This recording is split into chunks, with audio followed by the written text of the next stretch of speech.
there is nothing more valuable than water. And Michigan is blessed to be surrounded by more fresh water than anywhere else on the planet. They're calling it the dawn of a new era. Miles of pipeline transporting fresh water to 3 counties and 2 cities, but officials say it's bringing... The idea was to turn all that water into money. A new pipeline could bring economic opportunity, could create regional cooperation, and it could be, an affordable, healthy source of water for our city long term. The proposed pipeline was supposed to carry low-cost, high-quality water from Lake Huron to businesses and homes throughout eastern Michigan, including the city of Flint. The $274 million project should be completed in early 2016. And it was a way for this community to take advantage of the natural resources that it's surrounded by, and that could give our region a competitive advantage. Instead, the pipeline set in motion a series of events that led to an unprecedented public health crisis in Flint. It's not safe to drink the water in Flint, Michigan. The exposure of thousands of children to lead-tainted water would become a national outrage. Water has been poisoned with lead for months. I think about this every single day, and I still try to figure out what I could have seen or done or asked, differently. Nearly 1,000 homes still have dangerous levels of lead in the water. But I just didn't ever imagine that there would be a failure at every level of government with something as basic as the safety of drinking water. And overshadowed by the lead poisoning was another problem with the water. Most people outside of Flint look at the lead issue. That's the main issue. But the killer has been Legionnaires, and people don't know that. 2 more deaths have been linked to the Legionnaire's disease outbreak. That was the one that I think they tried to hide the most. That's the one I still don't think that they want people outside of Flint to know.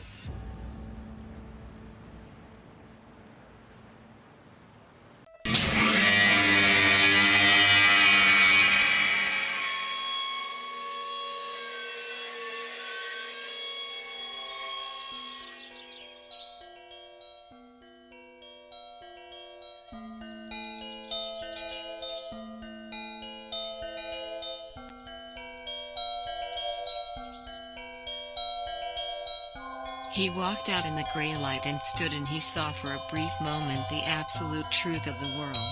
The cold, relentless circling of the intestate earth. Darkness implacable. The blind dogs of the sun in their running. The crushing black vacuum of the universe. And somewhere 200 animals trembling like ground foxes in their cover. Borrowed time and borrowed world and borrowed eyes with which to sorrow it.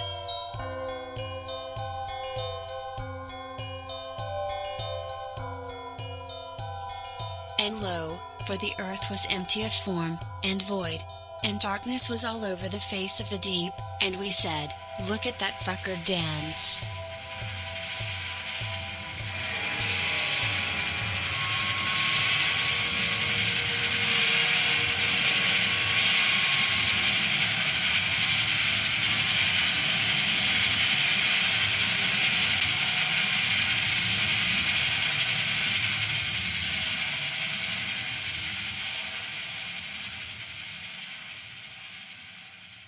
Welcome to Heat Death of the Universe from Seoul, South Korea.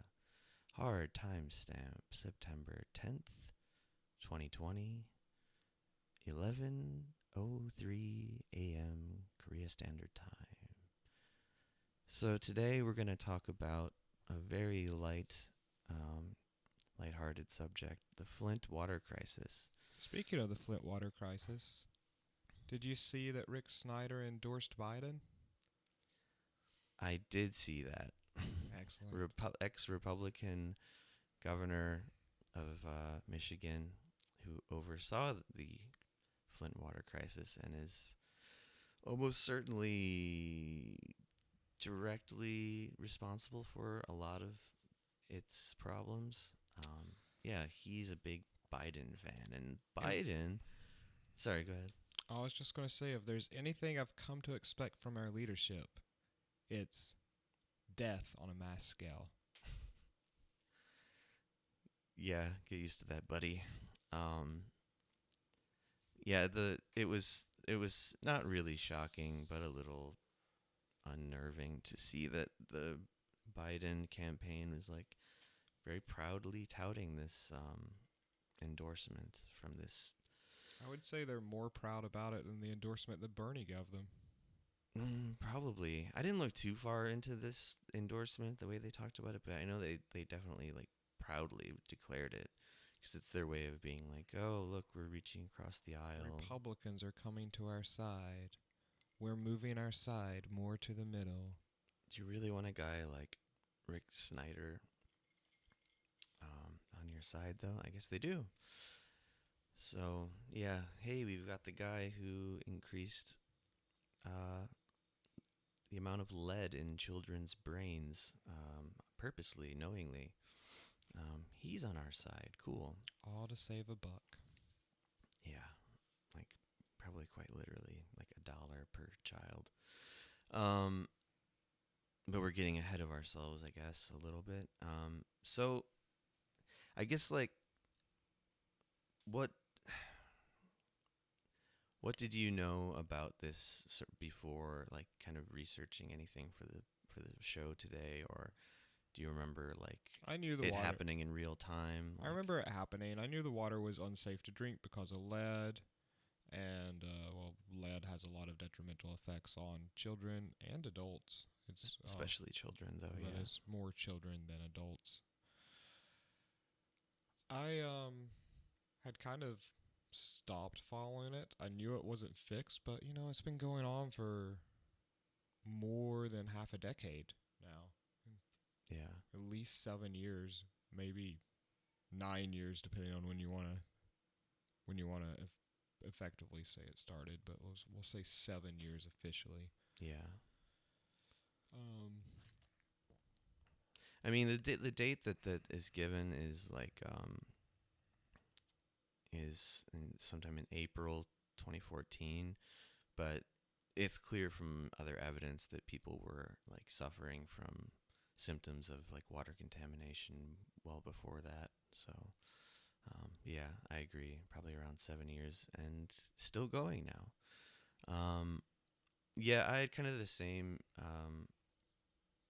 relationship to it as you, where I was outraged by it, but I was, it's just like another fucked up thing in the world where I didn't like do a deep dive on all the details, and I realized, this week looking into it more, yeah, all I kind of knew was like lead levels were high and that people were getting sick and that the water was totally unsafe to drink, which is, terrible, of course, but I didn't really know all of the like the mechanisms behind like how and why it happened exactly. And I knew that the governor was like, it had been proven that he was aware of this problem like well before he admits to being made aware of it. At least he was punished for it, right? I mean, his punishment was having to endorse a Democrat. Yeah. That's like committing seppuku for a Republican. Yeah, and he also had the additional severe punishment of being worth $200 million. So he's not in the billionaire club. Oh, boo-hoo. He'll never be a real leader of America. So, fuck Rick Snyder. We'll start with that. And fuck the Democrats who think this is a great endorsement. But I kind of want to... fuck the Republicans who elected this guy. Yeah, of course. Just fuck everyone. All right, episode done? Yeah, we're done. Good talk. See you next week. This has been the shortest heat death of the universe. It'd be fitting after the longest one. No, I kind of want to get into some of the details about it and just kind of go through a little bit sequentially of how it started and why these things happened. it's pretty jam-packed full of important details, and we're obviously not going to like touch on everything, but we want to give kind of an overview and then just some of our thoughts about it. So I guess start at the beginning. The real beginning of this is that the city of Flint, they had been getting their water from Detroit. They paid the city of Detroit some, I don't know what it was, annual amount of money maybe, and they would get their water from Detroit, who I believe gets their water directly from one of the Great Lakes, probably Huron. Yeah, that makes sense. Hudson's not a Great Lake. Hudson's not a Great Lake? No.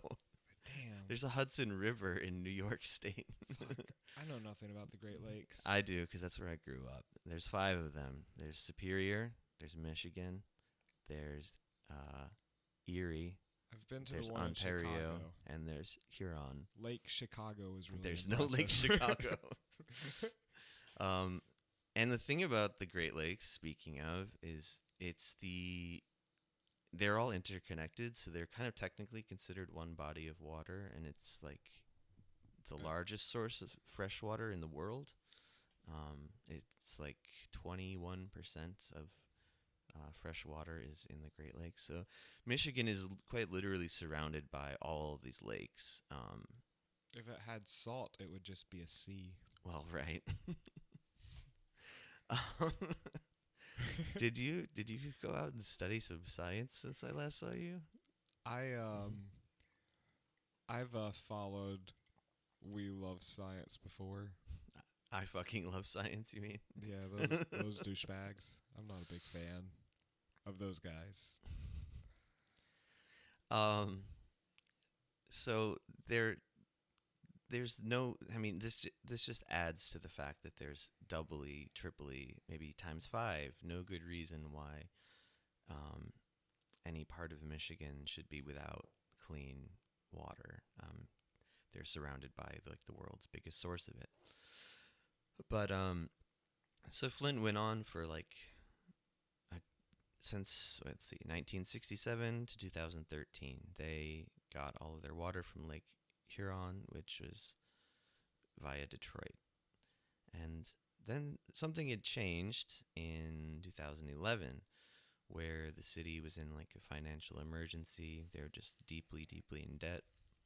Because the other thing Flint is very famous for, as I think a lot of people know, is being one of the most impoverished cities in the country, if not maybe the most impoverished city, depending on whatever metrics you're using. But they used to be one of the most prosperous cities. Yeah, because GM had 3 huge auto plants there, and then they shipped them overseas and just left people hanging out to dry.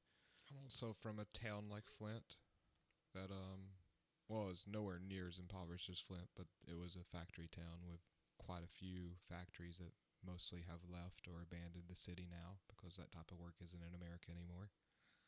Yeah, it's definitely a story not isolated to Flint, but Flint is it was kind of made famous by Michael Moore's first movie, Roger and Me.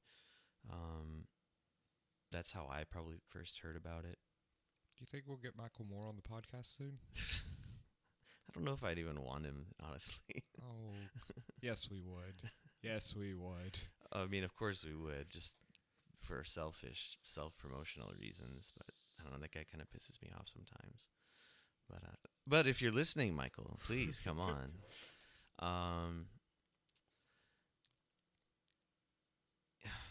You got me thinking about Michael Moore and his kind of do nothing. But anyway, lost my train of thought. So Flint is deeply impoverished. Governor Snyder steps in and declares it a financial emergency, which allows him, as the governor, to appoint some people that are called emergency managers, handpicked by him. And they go into Flint, they go into the city council, they supersede the mayor's power. And they, the city still votes on shit, but it's it's just like a gesture. It doesn't really mean anything because these emergency managers are just deciding everything for them. And what they decide is, to help you guys get out of debt, we'll build a 75-mile water pipeline of our own to Lake Huron. We can bypass Detroit, and it'll save us, I don't know, they had some guy estimating, like, it'll save them $2 million, like, the first year. But I don't think any of this had to do with actually helping the city of Flint.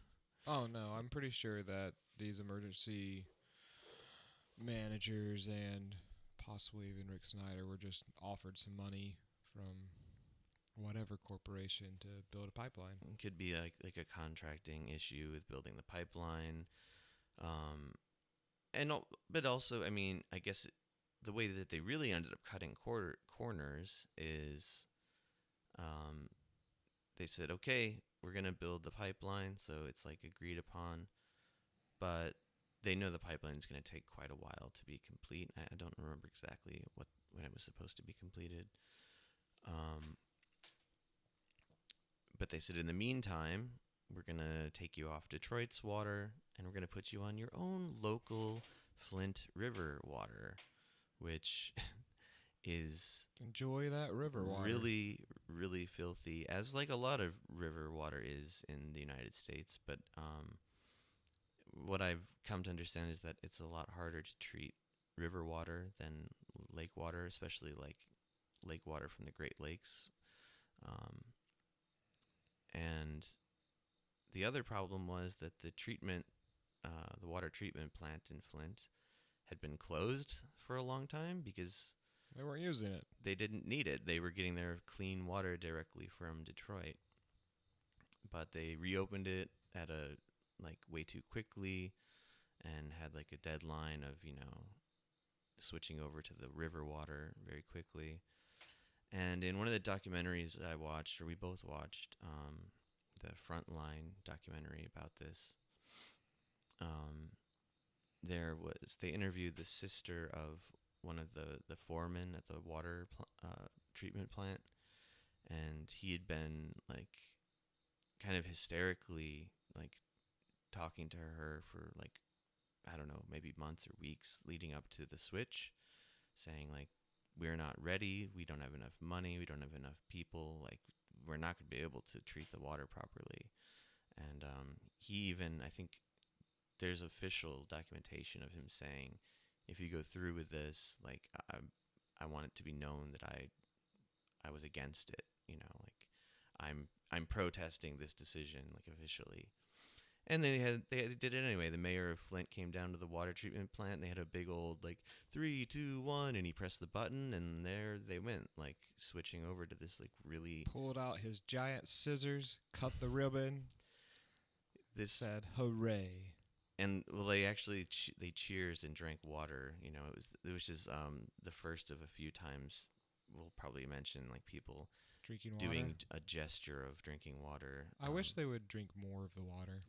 So much more. It was probably bottled water though. That's what I'm convinced of. But anyway, so now this is really the beginning of the end for the people in Flint, is switching over to this river water, which is being ineffectually treated, rather. So the next step was what? This might be an edit point.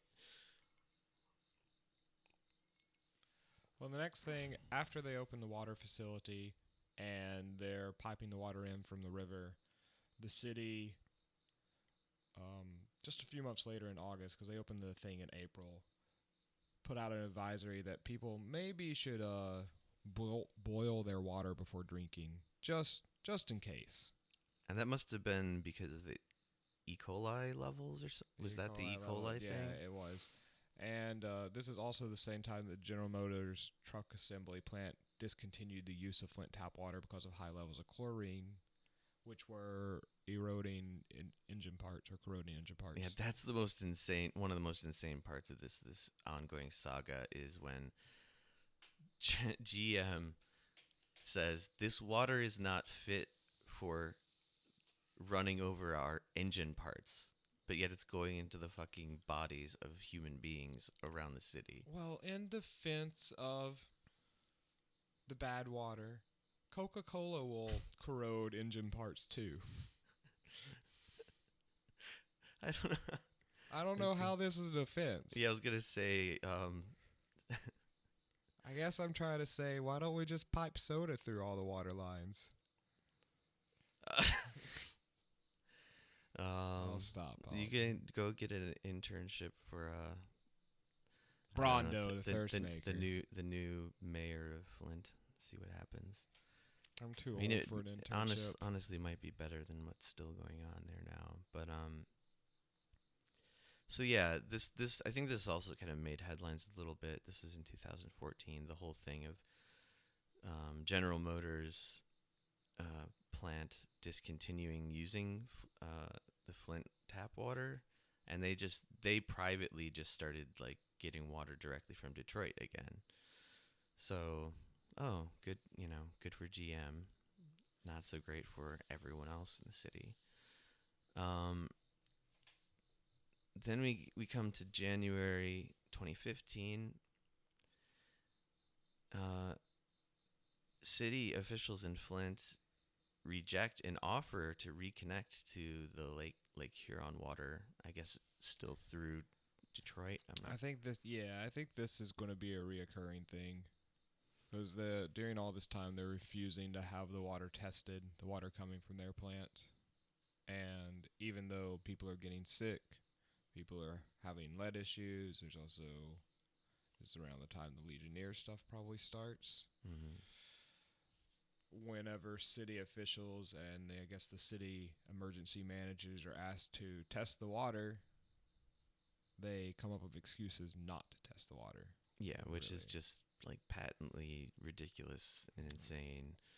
Ignore this. Everything is fine. Yeah, I think they're literal memos or like memos, things like given to the local media that said like those words exactly, like everything is fine, keep drinking the water. And the mayor, I can't remember his name off the top of my head, the mayor during all of this, Mayor of Flint, went on like local news and he like drank some water out of a coffee cup and was like to show that it's totally fine.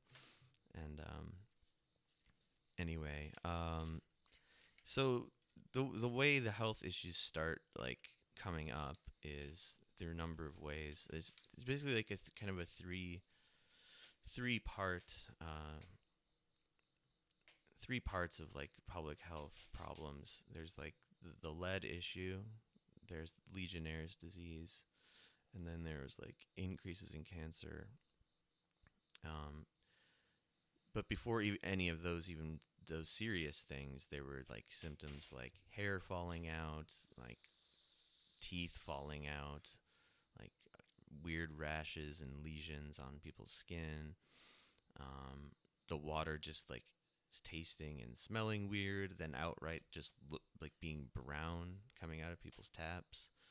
And this starts the period of like just sort of public outcry. They're going to like their city hall and saying, what the fuck was my water brown for? Why are my teeth falling out? And there's a lot of footage of people like waving around water bottles filled with discolored water in city officials' faces, and them just like saying nothing's wrong right to their faces. Nothing's wrong. Mm-hmm. Talk to your landlord. The landlord should change the pipes leading to their building. Yeah, that's the landlord's responsibility. Fuck landlords too, but that's another topic. You're really itching to make a fuck landlords episode, it seems. Eventually. I just wish they would get a fucking job. All they do is mooch. Mooch, mooch, mooch. Yeah. I was going to say welfare queens, but that doesn't make sense. Rent queens? Rent queens. And then sort of enter the EPA, like a little bit here, but it's like kind of in an unofficial capacity. So one good guy at the EPA, Miguel del Toro, he actually listened to a citizen. There was this woman who has since become like an actual like activist like on these issues of clean water. Her name is Leanne Walters, and her home kind of became the ground zero for the high lead levels being found independently. Like, here's the thing: is like throughout all of this, anytime like real science was done by anybody, it was done by people for free as like a labor of love, um, and never by the people in the government whose job it is to fucking do this shit.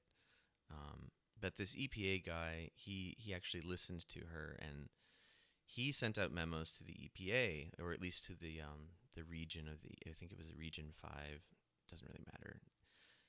Region 5 of the EPA that covers a bunch of states in the Midwest, including, Michigan. And everyone else in the EPA was just ignoring or deflecting like all of his warnings. He was saying like, this is really serious.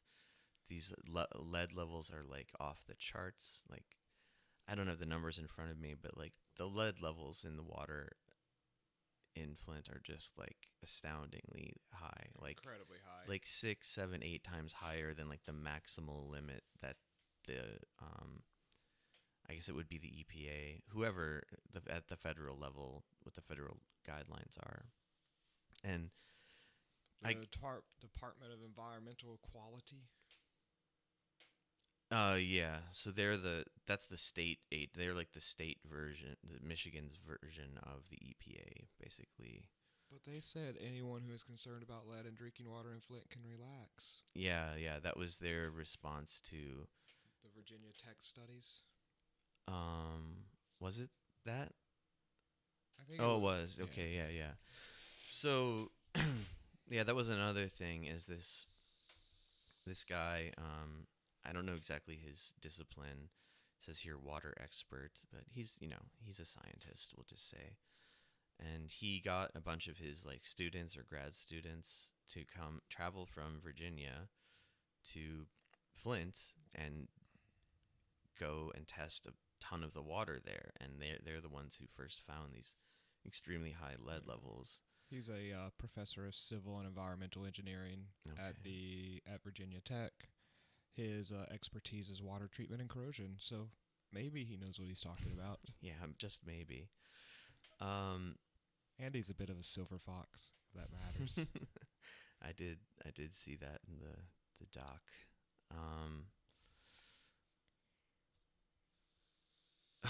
In the chronology of things here, after Del Toro, the good EPA guy, the one good guy in the EPA, with Mark Edwards, this water expert from Virginia, they made this.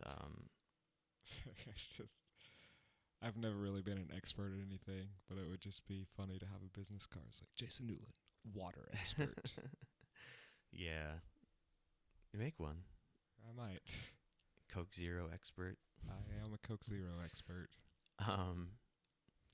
But just a few, like 2 weeks after those findings was when, and his name now I have, Dane Walling, the mayor of Flint, went on local news and drank some water to dispel the residents' fear of drinking the water. Imagine you're in Flint and you've got brown water coming out of every tap. You're like, it smells like actual shit or rotten eggs or whatever. Like, your hair's falling out, your teeth are falling out, and you look at this fucking slick douchebag on the news one morning going, everything's fine, look at me, I'm sipping this water. I drink it every day.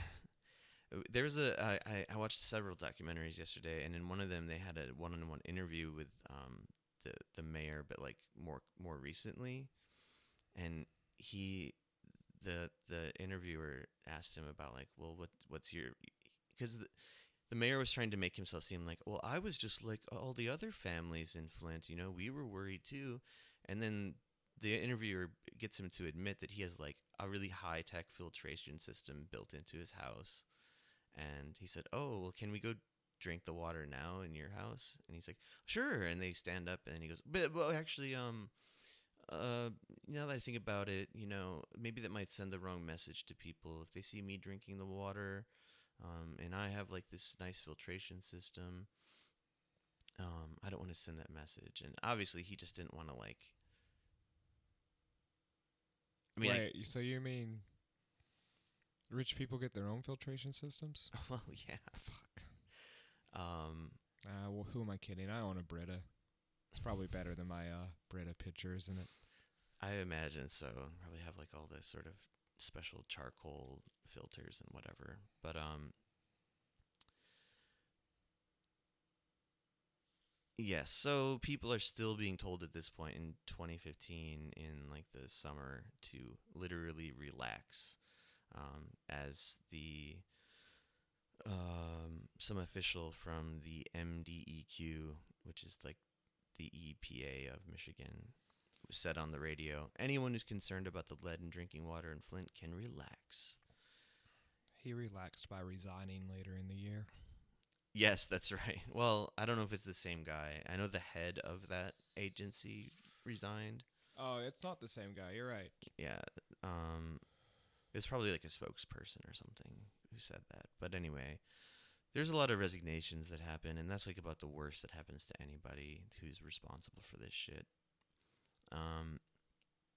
So that Virginia Tech, like, calling it informal makes it sound like it's not valid, but it was informal in the sense that I don't believe they had any funding, as far as I know. Like, they were like doing a humanitarian thing by going to Flint and testing the water, and their report said that 40% of Flint homes had elevated levels of lead, which is a lot. And I'm sure they couldn't in that short time, go to every home, but if they had, I'm sure wouldn't be shocked if the percentage was even higher. Me either. Now, like, most people know that, like, lead, like, drinking lead-filled water is bad for you, but, like, not necessarily, like, exactly why, like, what it does. And, I mean, I didn't even really think about it. I didn't really know much about it. But yesterday when I was looking at some things, like the first thing is that once it's in your body, like, it's there. It's not leaving. Like, it doesn't, like, excrete like a drug. You don't digest it? You don't digest lead.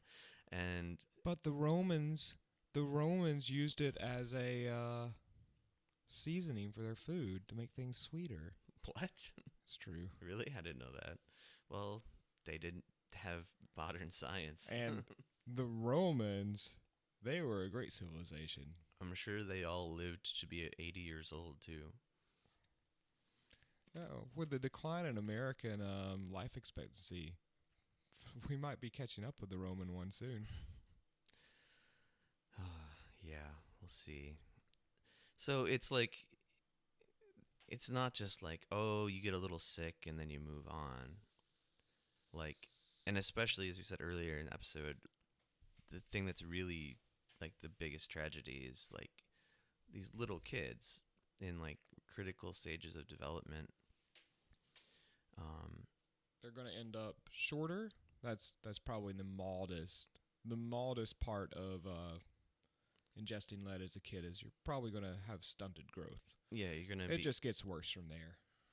Yeah, it basically causes, like, depending on how high the levels, but, like, it can be serious brain damage, to use a non-scientific word, but, like, and I even found out while watching this Nova documentary sort of exactly how that happens, and I thought it was a little bit interesting and explains why it's so detrimental to get that level of lead in your body. Is that lead mimics calcium, so it gets treated the way that calcium's treated in the body. And calcium, where does that go? Your bones. It also is really important in your brain. It, like, I guess it sort of like facilitates like signals between synapses in your brain. And if lead goes in between your synapses instead of calcium, it just causes the synapses to wither and die. And that's what leads to this kind of brain damage. Like, one of the journalists that I'm going to talk about later, who's been on this crisis for a while. He, you know, he had some anecdotal like evidence, but it was still like kind of heartbreaking. Like talking to kids who would start reciting the alphabet and like trail off at F, and like their parents would be like, "He used to know the alphabet before, like before the crisis, you know, the crisis, The water crisis. and like, or like even with just counting numbers, like they'd like trail off before 10, something like that." I guess this is one of the few times that I feel lucky being like, quote unquote, a child of the 80s, because in the 80s we only drank Coca-Cola. I don't remember drinking a glass of water until at least like 1996. Yeah, those were better, simpler times. It was what was it? What was Reagan's phrase? Good morning in America, something like, what was it? Good morning in America. That sounds right. I don't know. Some I don't fucking know. stupid thing. Yeah. So and there of course been like numerous studies, and by this point, and there were like in the years in between, showing like these high levels of lead in children's blood, and in the school water, and all over the city of Flint, for that matter, and just extremely high levels. And basically the way the lead part of all of this happened was, this actually, it didn't even have any, well, no, it does have to do with the water treatment, but it gets into the water after the treatment process, like once it's gone through the plant and into all the city pipes, because like a huge number of the, like, I think they're called service pipes, they're like the smallest pipes that go directly into the houses, they're made out of pure lead. And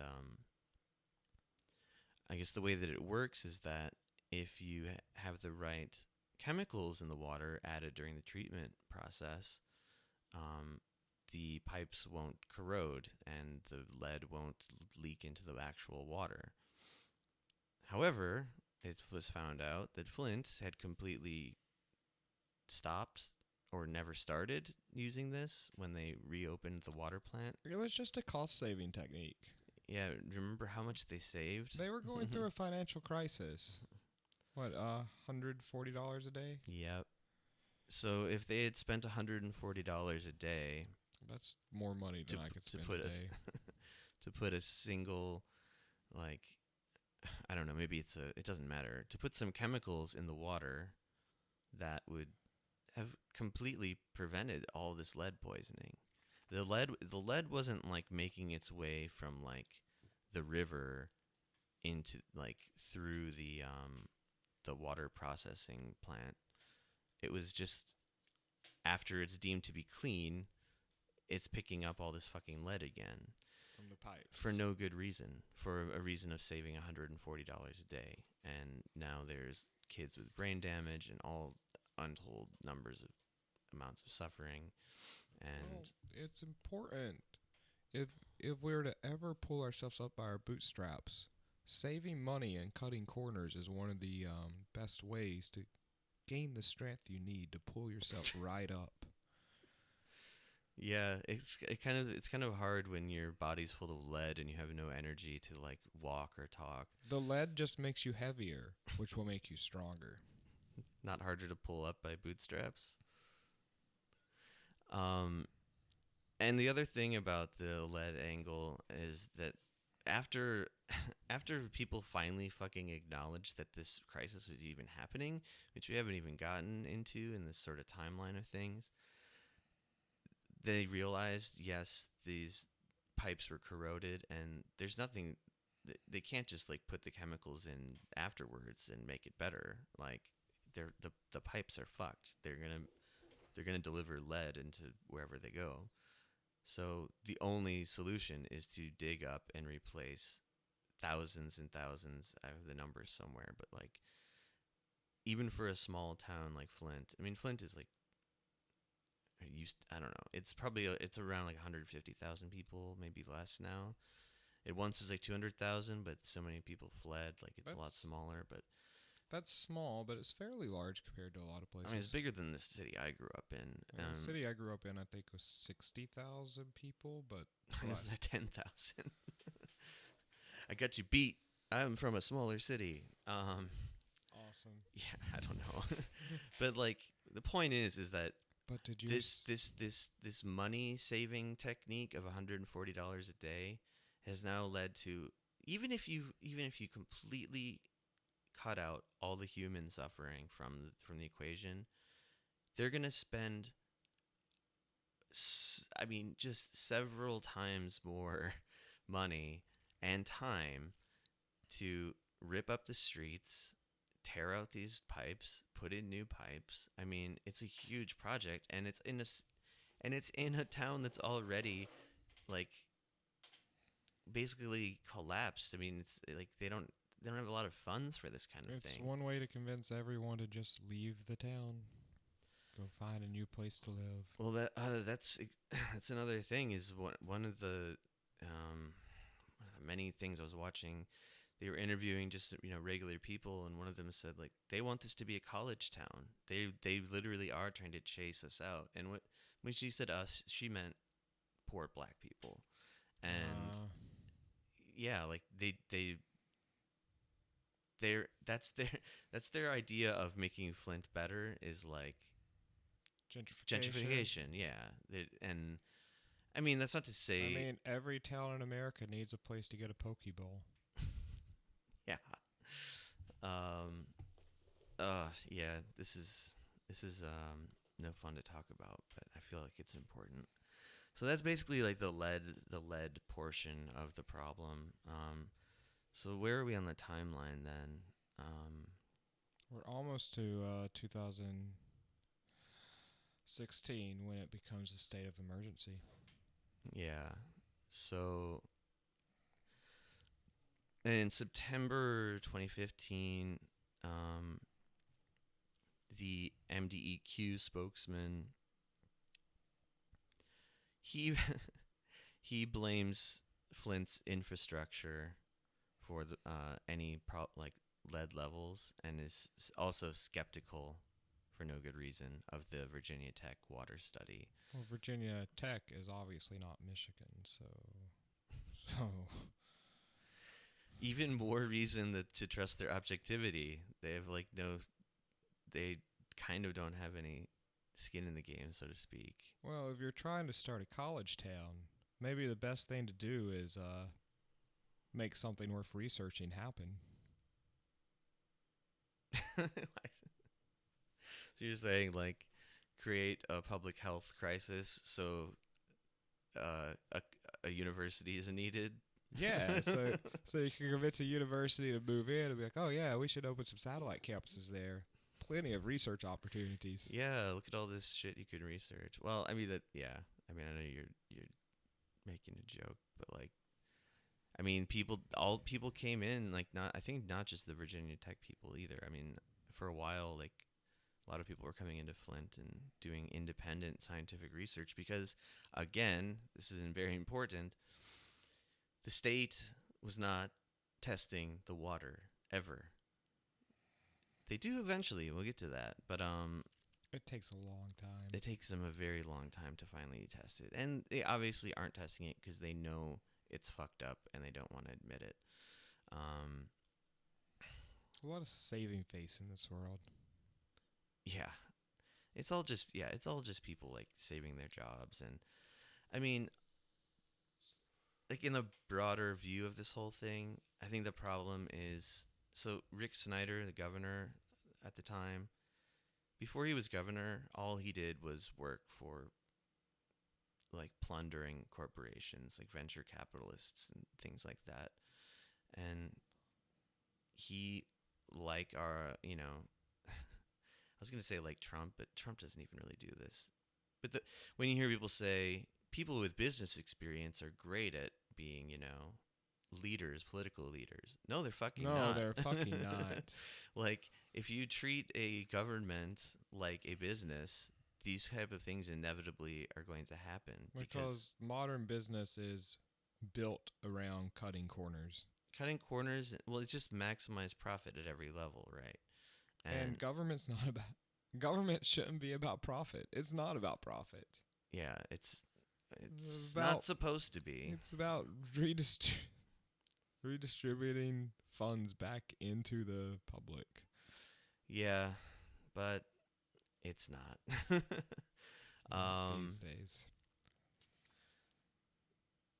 Also, this is something that we'll keep finding is people declaring a state of emergency, and I don't really know what that really even means, to be honest. But it says here, like, finally by December of 2015, the new mayor of Flint declares a state of emergency. It's just a cute way to say things are fucked. I think I don't know what it does, like, in concrete terms, if anything. But then the governor declares a state of emergency in January for Genesee County, which is where Flint is. I think it opens them up for federal aid. I think that's what it is, too, because then finally in 2016, Obama declares a state of emergency for Flint. But what it means is that they get $5 million in aid, which is, like, piddly. It's not that much money. It's not enough. It doesn't.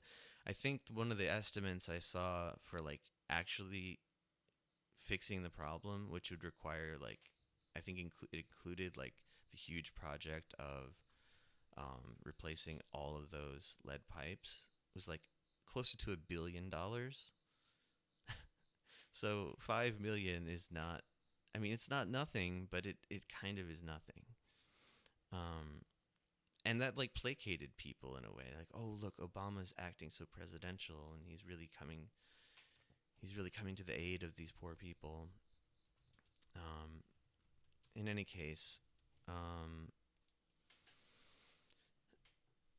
at this point, finally, it's basically not until 2016 that the governor finally admits there's a problem.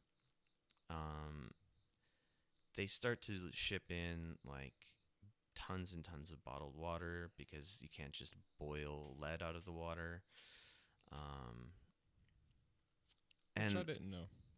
Makes sense, though. Well, I'm assuming so, because before they were telling people to boil the water, and I'm assuming, like, that's not enough for all of the contamination in this water.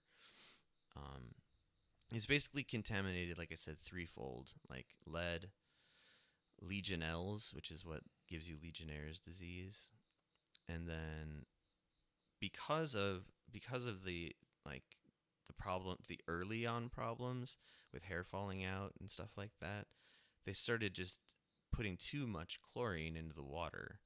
And when you put too much chlorine into the water, I mean, you need some, but when you put too much, it creates engine erosion. What? Engine corrosion. Well, yeah, right, for poor GM, but they're a person too. It creates a byproduct that is called TTHM. It's like four chemical compounds, I guess, together that significantly increase risk of cancer and cause liver, kidney, and nervous system problems. And having this shit in the water is a clear violation of, like, the Federal Safe Drinking Water Act. Jesus. But even while this was happening, I'm just going to read directly. This was from some article. I'll post to it later.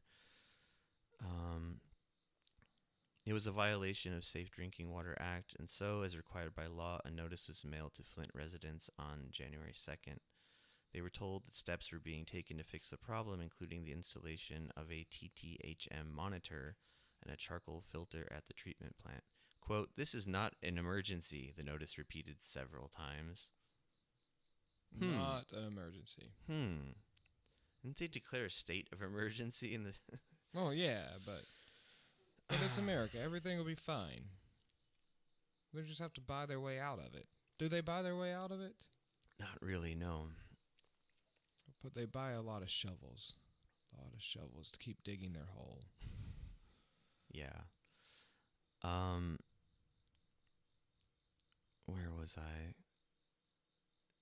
Oh, yeah, the 3 ways that people were getting sick, basically. Um, Now there was so many every step of the way at least the state government in Flint was very clearly, I mean, this has all been proven through, like, you know, leaked emails and all kinds of evidence that Governor Snyder knew. Of course he knew way before he claims to have found out about this problem in Flint. And B, like, I think the head of, like, the state health agency, whatever it's called, was, like, actively intimidating the scientists that work for his agency into like finding the evidence, finding the results that they wanted them to find, and they were restricting them from they restricted them from going to the homes of people who had the Legionnaire's disease, and restricted them from even talking to those people.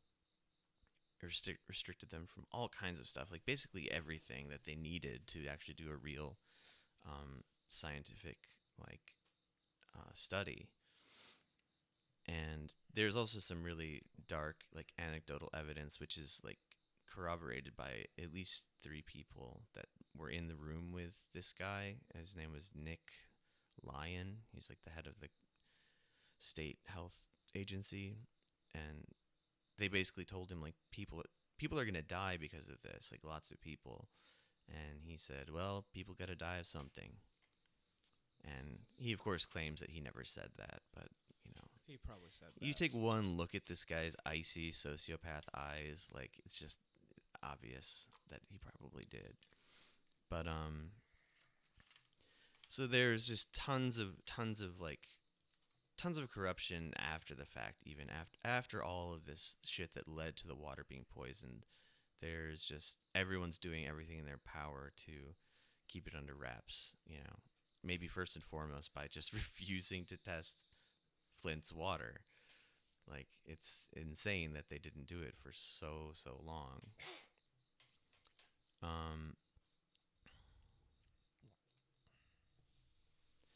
Yeah.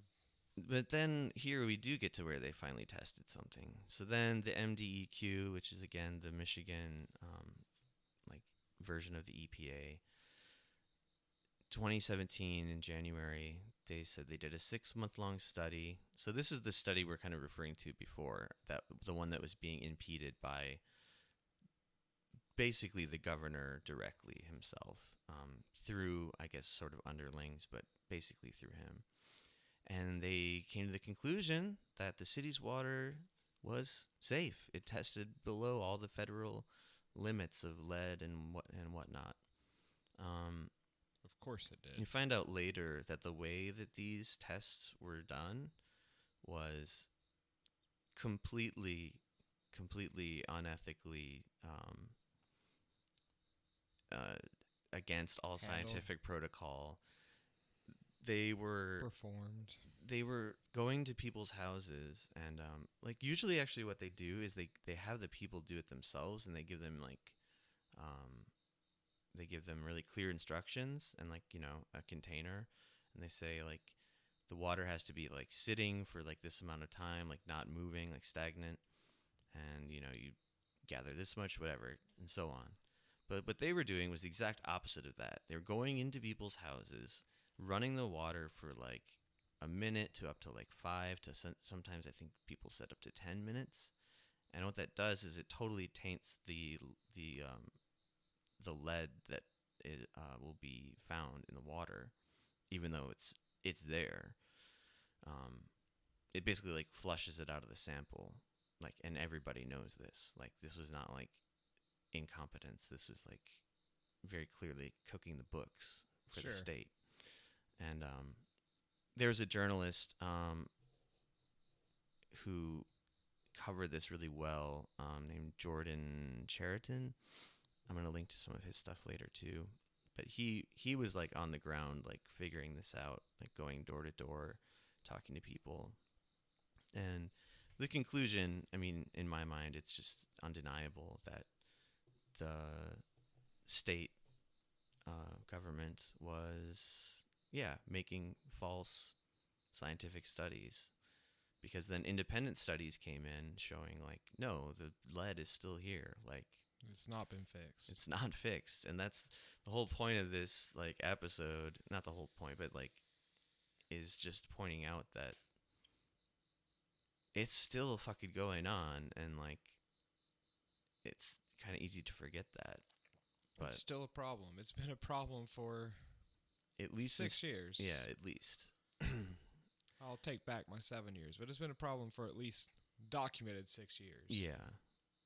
And do you remember the Michelle Wolf, the comedian, doing that thing at the I do. The what's that called? The correspondence dinner. I didn't watch it, but I heard. I remember watching it. I heard someone else say that she brought up Flint, like just said like they still don't have clean water in Flint, and for like a day, all of like a lot of people on Twitter, hashtag Flint, hashtag never forget, and then like the next day move on to the next thing. It's easy to forget. There's so many crises going on now. Yeah, it's true. I guess I don't really blame people. Most people are dealing with the big COVID-19 issue, so yeah, I wonder how that's affecting Flint right now too. How's there time to deal with Flint, or to go into something more recent, the hurricanes that are ravaging Puerto Rico, right? That's a big deal right now. Yeah, it does seem pretty overwhelming. But see, that's why you have like states and like agencies and all these things broken up into like, this is your responsibility, this slice of things. But like, it still doesn't work out because of... But what do you do when they start putting profit ahead of people? Yeah, I mean, that might be the central problem of all of this, is that government is being run like a fucking, business. Like a hedge fund or something. Like, look at the way the United States has handled coronavirus. They've put profit in front of people. Yeah. It's very sad and makes me very angry.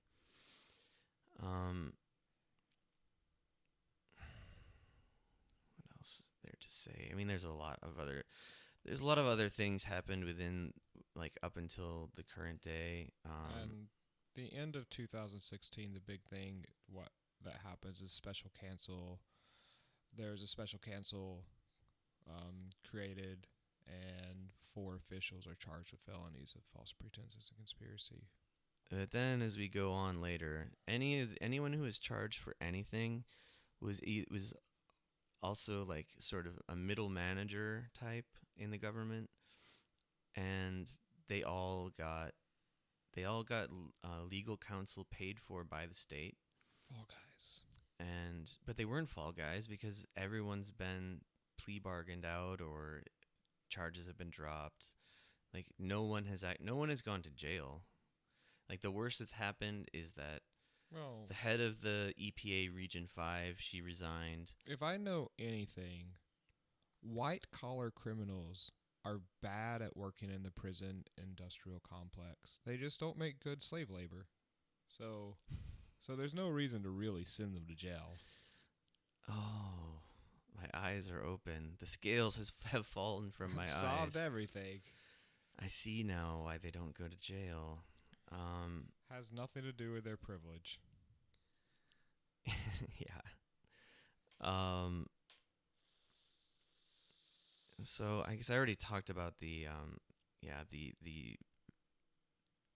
very corrupt study that the MDEQ did, which is really gross, disgusting that they would do that. I think this was also the same year that President Obama visited Flint. Yeah, when was that?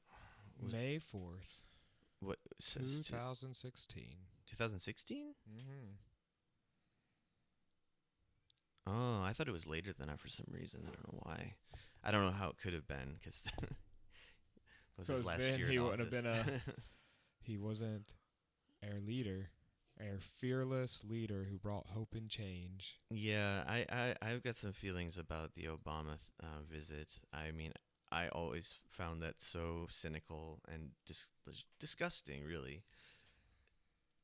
I mean, for anyone who doesn't know, he basically just did a photo op where he said he did what Democrats do. He said that I feel your pain, I've got your back, and then he, in a very, very non-choreographed, totally natural way, said, "Oh, I'm thirsty. I need some water." And they brought him out a glass of water, and he drank it. And, like, if I remember right, the crowd's reaction wasn't what I think he thought it was going to be. Like, he probably thought they were going to, like, burst into applause. And I think people were, like... I'd have to watch it again, but I seem to remember that, like, people were kind of, like, shocked that he would be so cynical. Because they know. They live there. They drink the fucking tainted water, or they don't know drink you it. Shouldn't be drinking the water. Well, yeah. They also know he's not drinking the fucking tap. That's water. what I'm saying is they were like not they were like we were with you up until you did this stunt. Like even I don't know. In any case, like I'm thirsty. Luckily, I'm the president of the United States, and I can get clean water no matter where I am. But then even worse than that is he said, "This is not a stunt." He said, like when you say this is not a stunt, that means it's a fucking stunt. It's not a stunt. He was thirsty, man. Yeah, he's given how many speeches in his lifetime, and I've never seen him drink water once. I mean, it's just like beyond obvious what he was doing, and it was like right before he basically right before he left office. Yeah, and here's the quote from that little like speech that really resonates with you. It just made me really angry. Well, okay, first of all, he said he doesn't believe that anybody consciously wanted to hurt the people of Flint, which is bullshit because, okay, maybe they didn't want to, but they allowed it to happen, which, what's the difference, you know? What's the difference between doing something that you know is going to hurt people and then, well, I didn't really set out to do that. Didn't mean for them to get hurt. It's just they were in the way. But you do mean for it when you know it's going to happen. And these people in the government knew what was happening and did nothing to stop it, which is the same as making it happen. And then Obama does his sort of magical double speak where he's like, but just fixing the water is only a small thing. It's like, no, it's not the small thing. That's the thing that immediately matters to everybody right this moment. He's like, we have to fix this culture of neglect. And like he just kind of uses a bunch of flowery language. And then says, I've got your back. And then here's the line that really irked me. I will not rest.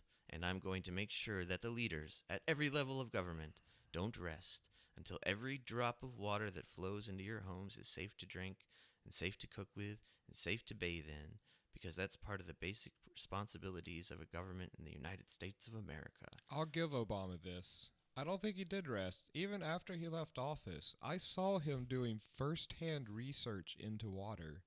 There were those beautiful pictures of him wakeboarding.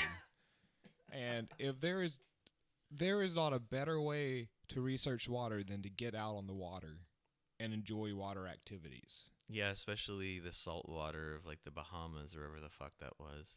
You got to know all water to be a water expert. He's a president. He needs time to become a water expert so he can wakeboard into Flint. Where the fuck has he been? Where the fuck has he been on anything? Like, he hasn't done anything except he came out of his little cave to like promote a book or his wife's podcast, and then he came in to fuck up the election. Don't worry, he signed a deal with Netflix to make some TV shows and documentaries. Great. Big deal. Lots of money. And he made sure that everyone dropped out of the primaries to help Biden. Yeah, that's what I said. He came in to fuck up the election. That's the most significant thing he's done since he left. And it was an evil thing that he did. Don't worry, this is part of his master plan. Oh, right, he's playing 12-dimensional chess. His master plan to get some rest, because he hasn't rested. He hasn't. Yeah. God, he would never lie. No. So there's that as well. I mean, okay, and let's be bipartisan and whatever. Like Trump, of course, has done nothing to help the situation either. But he's never. I don't think he's exacerbated it though. Yeah, I don't think that he's like made any promises to help it either. He's pretty like. He's just like fuck them. They're poor. I'm not a big fan of Trump, but at least he's pretty like. Fuck them. They're poor. Yeah. Like that's he's just saying. He's saying the quiet part loud. That's sort of his constant reframe is "fuck them, they're poor." Yeah, but that's the constant refrain of everybody, except some people say it quietly and some people say it loudly. Trump says it the loudest. Like Obama says it very quietly and in a nice, smooth over way. But yeah, I don't know. I mean, I guess just jump to current times now. I mean, a lot of other stuff happened, but we gotta end this here kind of soon. So now there's a new governor. A new governor took over. Gretchen Whitmer. She took over in the beginning of 2019. She pledged, like, kind of like in the same way Obama did, like, not to rest until the water's fixed. And I don't have any specific examples of corruption exactly on hand about her related to this, but what is happening is that they're not moving at a fast pace of replacing the water service lines. It's going to take a long time, and so that means that the water is still hugely unsafe to drink after 6.5, almost 7 years maybe. And that's where we are.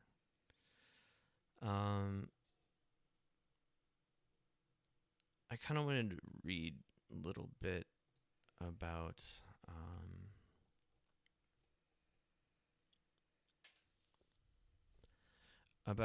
like the beginning of this to come kind of full circle. I have an article here called "The Flint Water Crisis and the Criminality of American Capitalism." This was written like a while ago too. This was January 2016, but it's just a paragraph here. A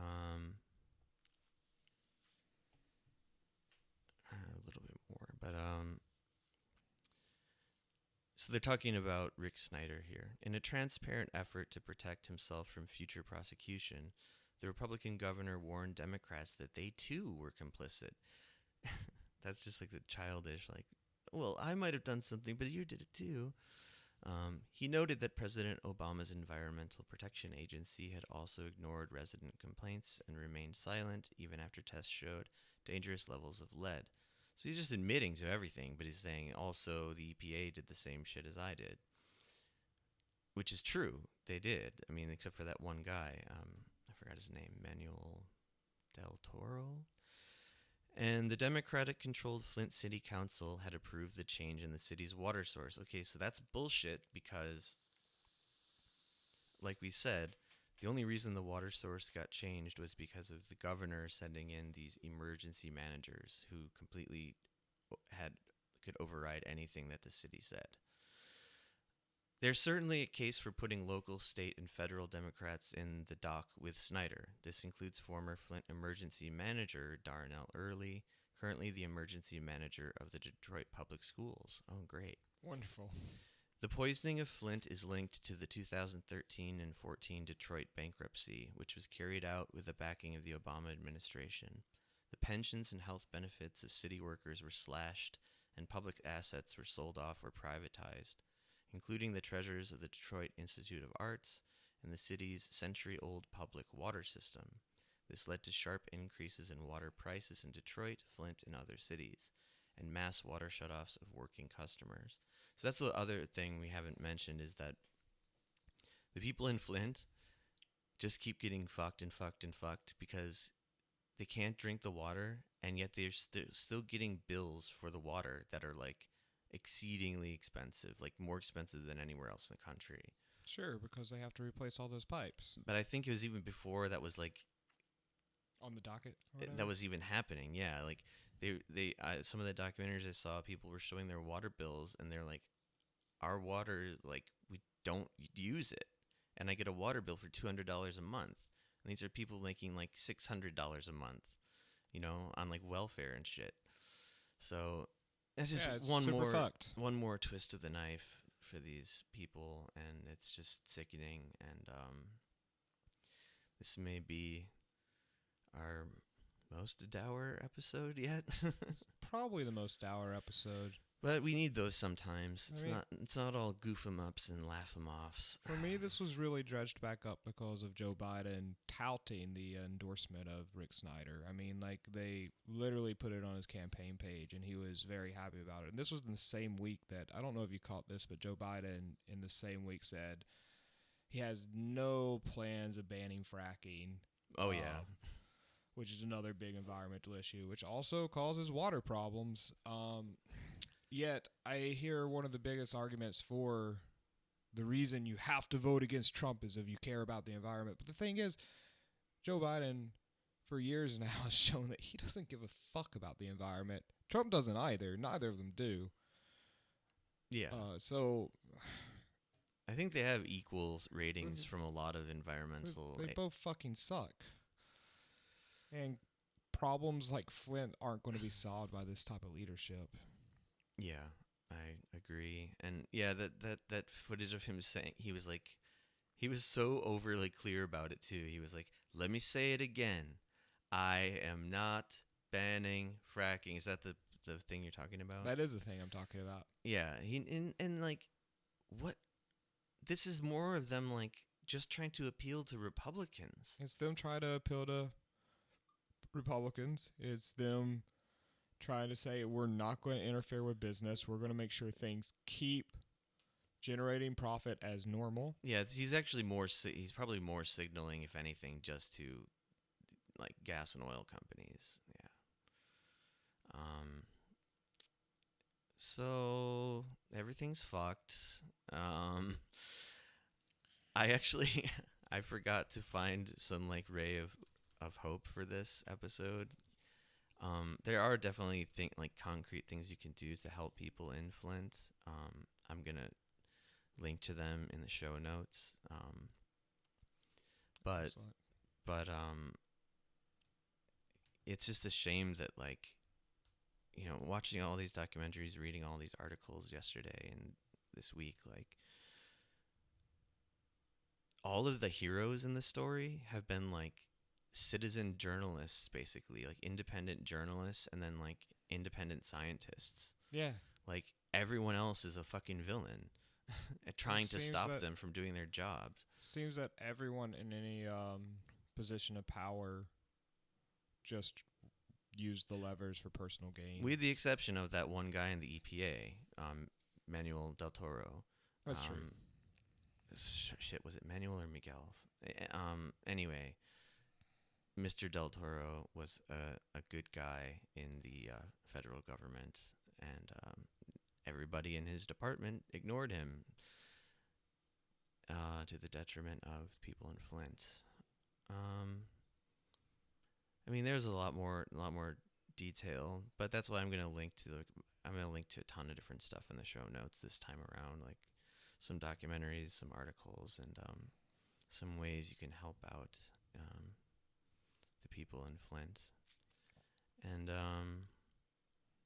this is selfish to me, but the Snyder endorsement of Biden makes me more wary of Biden than I've been this whole time. I hate that the supposedly better option, both options are so fucking bad, that is being endorsed by people that, this guy clearly should be, sentenced to the next 6 years of having to drink lead-infused water. He should be in prison for the rest of his life. Yeah, because sure. We didn't get into the Legionnaires thing, which is a huge thing, but we're just we're short on time here. We got day jobs. But the Legionnaires thing, that was the deadly part. The lead, it's really tragic what the lead did and is doing to people, and especially the children. but Legionnaires is what killed people. And the government says the death total is 12 people. And it was found out that because Legionnaires is very similar to pneumonia, that tons of pneumonia deaths were actually most likely Legionnaires deaths. And after a bunch of statistical analysis by the Frontline, they had like some outside people from like a university in Georgia do statistical analysis, and they said their conservative estimate was like 70 people. And here's the thing, though. When you say only 12 people, like, even one person is too many for this shit. Because it wasn't... It was a preventable, man-made crisis that was made by decisions of people in positions of immense power. And it all trickled down to the people that they don't give a fuck about in Flint. Yeah. Good place to end, maybe? That seems like a great place to end. All right, well, until next time, so long, farewell.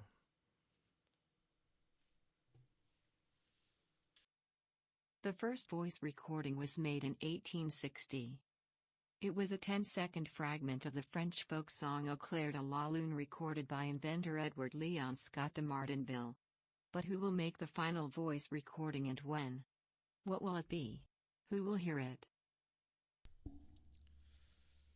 How about we talk about, things that we like clean drinking water? Yeah, I recommend clean drinking water. The end. I think everyone should have clean drinking water. But since that's not possible, let me talk about my favorite escapism from this week. Go for it. So HBO has a new show called Raised by Wolves.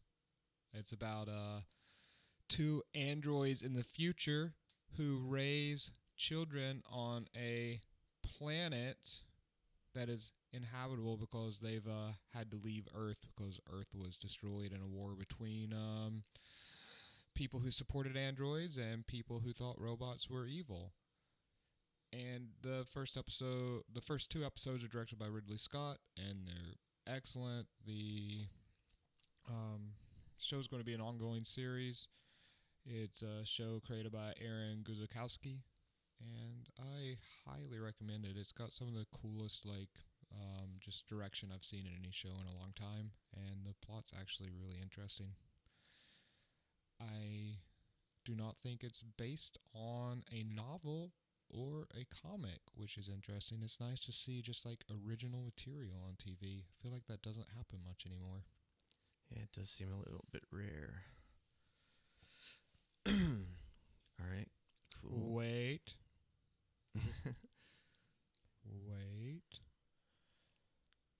Sorry. Never mind. I'm done. Okay. Yeah, I highly recommend this show. Go ahead and watch it. It's very fun. Okay, cool.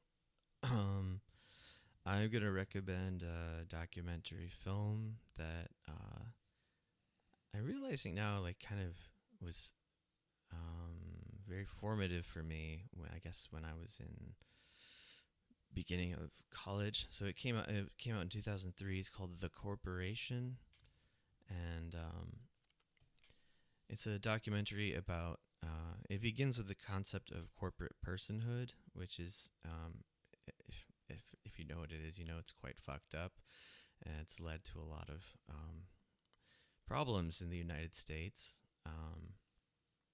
But I'm just gonna leave it at that. I assume you know those things. But then it gets into this idea of... Wait. There's no problems in the United States. I don't know what you're talking about. Okay, so Jason has Alzheimer's.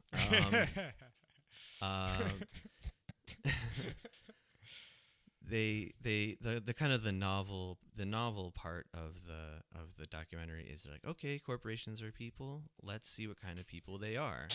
And they go through case studies of basically all of these fucked up things that corporations have done throughout history. And they also use the the DSM-4, the diagnostic I don't know what it stands for. The thing with all of the various mental disorders, and they go through a checklist throughout the movie of what kind of person it would be, and they determine that the modern corporation is a psychopath, based on its indifference towards human life and so on and so on. There's probably like a dozen things on the list. They have a bunch of, like, the documentary is well made. It's got like a lot of good like archival footage, and then it's broken up by like a lot of talking heads, like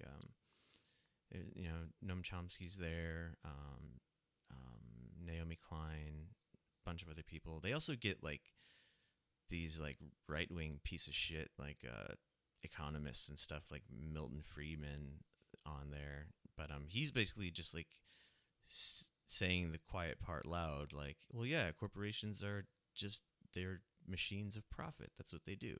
They don't have to care about morals, things like that. And they go into a lot of examples, like IBM, like its role in Nazi Germany. Also, I think Fanta and Coca-Cola. They go into this is relevant to our episode today. In Bolivia, all of the water was privatized, including the rainwater. Yeah, I think I knew that. I completely forgot. You could be fined or penalized even for collecting rainwater, because, I mean, that's a whole other episode. It's just what they did in Bolivia. But Monsanto has tried to do that with seeds, but yeah, I mean, privatizing the rainwater is just like the most extreme privatization I think I've heard of so far. But anyway, it's a really good documentary. I mean, it's old, but I think it's true. It's still very relevant. They also go into a story that I find very fascinated about this guy, General Smedley Butler. Do you ever hear of him?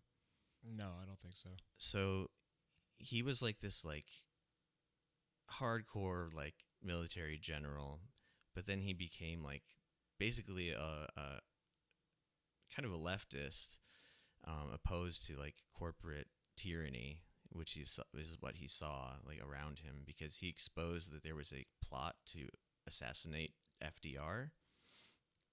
The plot was organized by like the top 5 business owners of America. Yeah, there's a whole that's a whole other episode as well. But it's just called The Business Plot if you want to look it up. But anyway, I'm going on too long. It's a great documentary, and I strongly recommend it. I'll check it out. Yeah, I probably watched it like a dozen times, maybe even more. Like, I used to, even though it like pisses you off, it's kind of like, it feels sort of like, it feels like galvanizing or like inspiring in a way to like try to do something about all this shit. But that's it. All right. So long, farewell again. Good talk. Bye. The tears you see on my face.